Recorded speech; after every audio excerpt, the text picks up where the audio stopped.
Hi everybody, American English Russell here. So as I'm building my YouTube channel and constantly coming up with new lessons for you all, from time to time I reach out to my students and to my fellow teachers, my colleagues, and I ask them, what are some things that you would like me to do a video about?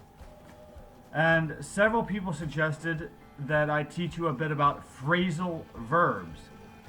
And I can tell you, after teaching many hundreds of private one-on-one lessons with my students all over the world, I get questions about phrasal verbs almost more than anything. Americans do not like to use a lot of proper strict language. We use a lot of slang, and particularly we use a ton of phrasal verbs. I know this is confusing for you all who are learning English, so in case you don't know what a phrasal verb is, a phrasal verb is created when you combine a common root verb and add a preposition to it. And the combination of the verb and the preposition creates a new phrase that oftentimes really means something different than the root verb.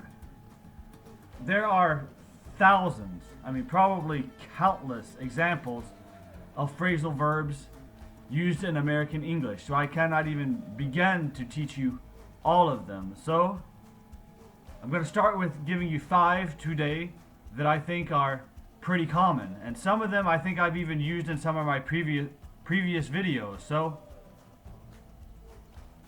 let's dive right in. First phrasal verb, give up. So give up can have a couple different meanings. I would say the most common means simply to quit.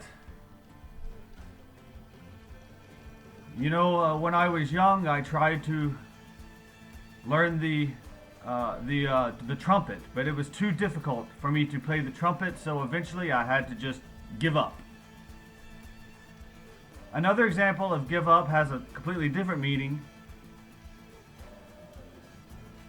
One time I was on a bus, and an old woman came onto the bus, and the bus was so crowded she did not have anywhere to take a seat. So I gave up my seat so the old woman could sit down. Moving on. Second, put off. Put off means to procrastinate. You don't want to do it right now, so you put it off to a later time. I was bad about doing this when I was a student. I would put off my writing assignments until the night before they were due. I liked to procrastinate.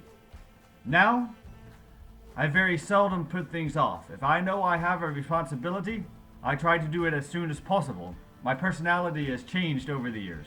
Maybe it's maturity. Alright, next phrasal verb, hop on.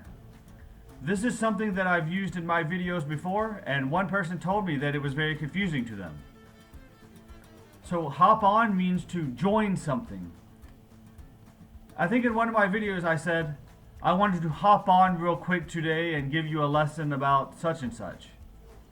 So in that context, that means that I wanted to come onto the camera, put on my microphone. I wanted to hop onto YouTube to create a video for you. Now, the next one, check out. This has a couple different possible meanings also.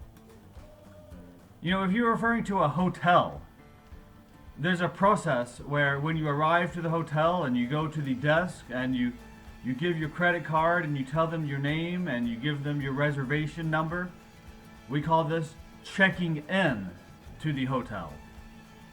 And then when it's time to pack up your bags and get your card back and drive off and go to your destination, we call that to check out of the hotel.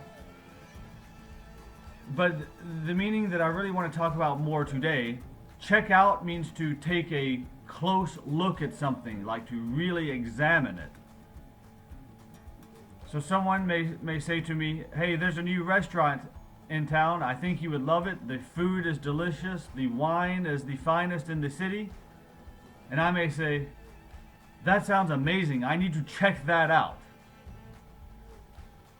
And it can also be used in like romantic and sexual contents. Uh, I'm at the bar and there's a really pretty woman who won't stop staring at me. So my buddy may say to me, "Hey Russ, see the hot girl over there? She's totally checking you out." Alright, last one for today. Work out. Again, has a couple possible meanings. The most common refers to exercise.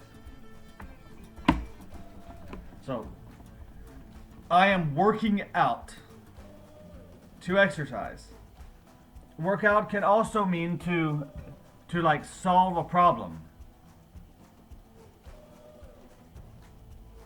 My boss may say to me, "I really need you to find time to repair something that's broken in the office today. Do you have the equipment and do you have the time?" And I may say, "Don't worry about it. I'll work it out." I'm sure that you have heard many other phrasal verbs that were confusing to you. Maybe you have questions about them. So please leave a comment below if you have any questions, and I will do my best to explain the phrasal verb to you for your benefit and for the benefit of anybody else who reads the comments. Thank you so much for watching my video, and I look forward to seeing you again soon. Have a wonderful day.